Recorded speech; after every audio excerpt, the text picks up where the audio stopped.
Hello, this is Maureen Legas with today's Technology Tidbit in the 21 Days of 2014 series. Today we're going to talk a little bit about testimonials, how to put those on your websites, how to use them on your social media sites, and using some realtor-specific testimonial kind of sites. We're going to talk about different sites that are important that are not necessarily your website, but where people would rank you. All right, first we're going to start with the e-agency website that Keller Williams gives us. And on the e-agency site, if I go down to About Us, there's going to be testimonials. And I've added these testimonials that people have sent to me in emails. I never really asked for these testimonials. They just sent me information in an email and I asked permission to use it. You can ask for testimonials at the closing table. You can ask for testimonials right after closing. However you would like to do it. They could be written testimonials. They could be video. You can bring a little video camera or use your smartphone at the closing table to record a video. But this is where they would show up under the About Us section of the e-agency site. So how do we get those testimonials there? So you want to sign into your MyKW account, and then under My Marketing, or next to My Marketing is a plus sign, you want to manage your e-agency website. Here are your two public-facing websites. I talk about public-facing, they're the ones that you market to clients. Your agent website is actually your profile. That's where other Keller Williams agents will find you to send referrals. So these are your two public-facing websites. We're going to go to e-agency, and once we're there, we're going to click on Section 3, Add Your Content, and then down here at 3.6 is Add or Edit Client Testimonials. We'll click on 3.6.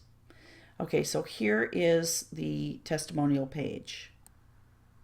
So you would add a new testimonial, and then you would put the author of the testimonial. So that would be your client. They may not want you to put their full name. You might want to put Sue A. or John B., from Sarasota, Sue A. from New Jersey. You put a little bit of information so that it appears credible, and then you can upload an image of your client. So let's say you took a photograph of your clients either in front of their house holding their sold sign and smiling or whatever it is.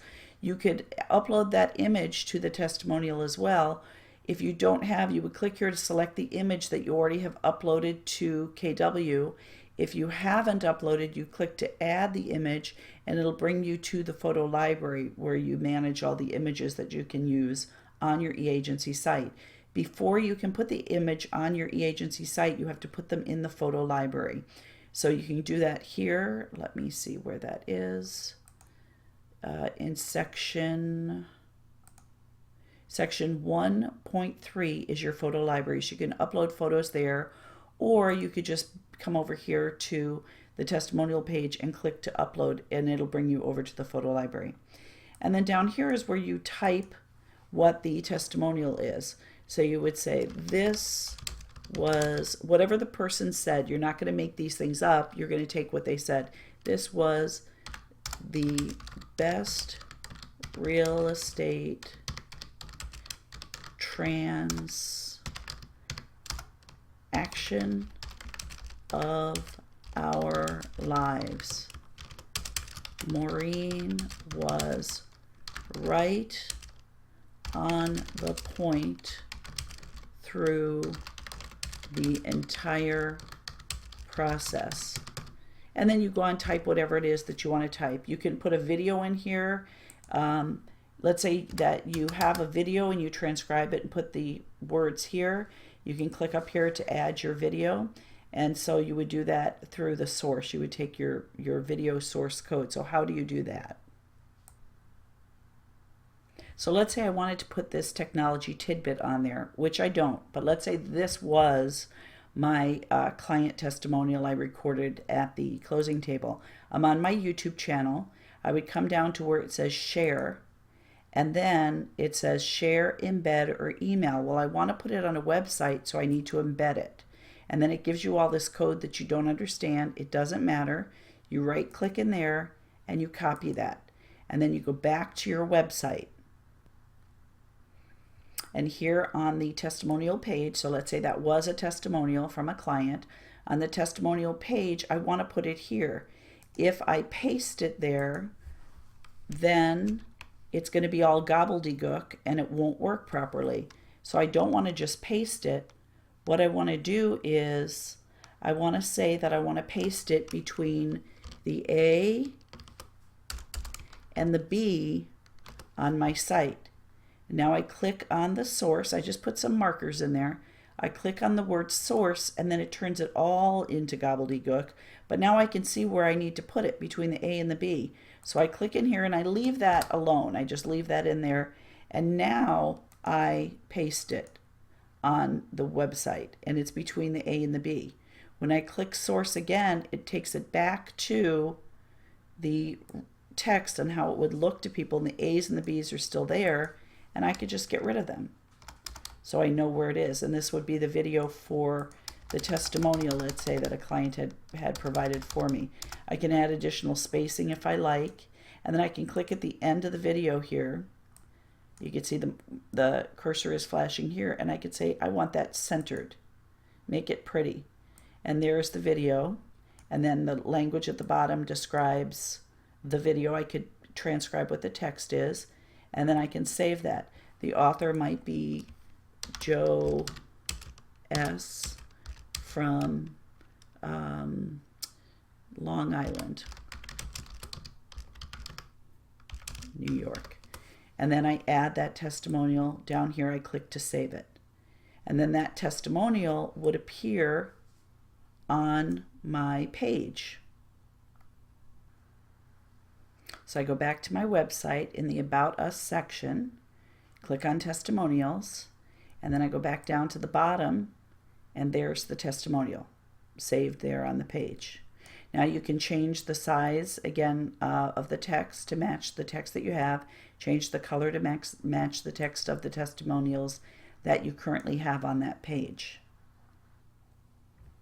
So if we want to delete this was not a real testimonial and that video was not a real video, I would come back to section 3.6, and instead of add new testimonial, I would find the one I wanted to delete, Joe, and I come into the page, and at the bottom of the page it says delete.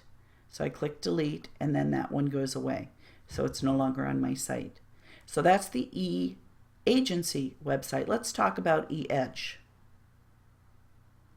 Now the eEdge site handles the testimonials a little bit differently. Your clients would go to your eEdge website, and again, how do we find this? When you are on Mike IW and you go to manage your eEdge website, and you go to the account page, my account on this page, it's going to give you your website address, and that's where you go to find your website. So this is my website. So how would somebody put a testimonial on this site? Well, they would come over to you, direct them to your eEdge website, and then you ask them to click on About, and then here where it says Contact Me, it says Recommend, and they click on Recommend, and then the information comes up that allows them to recommend you for, to place this recommendation on your website.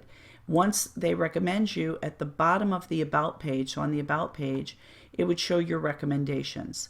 So it's December 5th today. You can't change the date. It date stamps that for you. So I just added this one today. I had looked at my eAgency website, and I took the first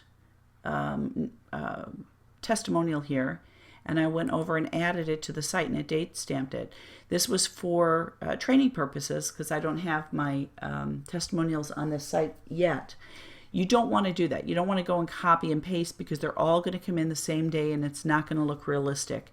So you don't want to do that. What you want to do is ask some of your current clients as they close to, you might even at the closing table pull up your iPad and ask them to do this, recommend you on that page, or show them how to get there, and have them recommend you sporadically and build up this page rather than copying and pasting from another page. So that's how this page would work under About on eEdge to get your client testimonials here. All right, let's talk about some other testimonial websites. So to find some other rating or testimonial kind of sites, you can go to Google and search for things like real estate agent rating, and you're going to come down here and see things like Top Agent Choice, Zillow, Trulia shows up, Angie's List, Yelp, things like this. You're going to go to these sites and do this real estate agent rating or real estate agent reviews in your area and see the top sites that pop up for your area, and then go and create an account on those sites, and then ask your clients to also rate you on those sites. Send them to a link to those sites. You want to make sure that if there are reviews that they're positive. If they're not positive, you want to address it on there. You respond in a comment so that people can see. If you have 100% perfect reviews, people are going to think it's made up. If you have some that maybe had a problem with a client closing and something happened and they were disappointed, and maybe it had nothing to do with you, it had to do with the closing, you want to address it on there. So if they write a negative review, comment on it and say, yes, we were so sorry that it turned out that the title company, that the closing, you don't want to blame the title company, but that the closing didn't go as smoothly as possible. We didn't get all of the required documents in the amount of time. We were able to resolve that and get closed within the hour of the original closing time. And I'm so glad that you're in your home and that you love your home. Something, just comment on it to make sure. So you want to look like the Zillows. Now I only have, it's showing one sale in 12 months, which, I don't know why they're not keeping the data up to date here, but look and see what Zillow has for you. And then this is showing top reviews for the one review that I have. The Zillow reviews, they might purge them because I had a ton of reviews on Zillow, but they might purge them after a specific amount of time, so they want you to keep those fresh. Same thing with Trulia. If you go to Trulia and you look at the reviews, they now have something with the rating here on Trulia as well, and so the overall ratings are not showing up because these reviews were done prior to that rating system. So you want to make sure that you have current reviews and you're constantly asking clients to come in and rate. Areas like Yelp. Yelp is another area people go to check out to see ratings on all kinds of things. If I put in real estate agents and pick, let's say, like Orlando, Florida, you can go and see the people that show up here. You want to check to see if you're showing up on any of those sites that come up when you do the Google search, any of those that come up on the first couple of pages in your area, and make sure you have a positive listing on those pages. All right, so that's it for today. Thank you.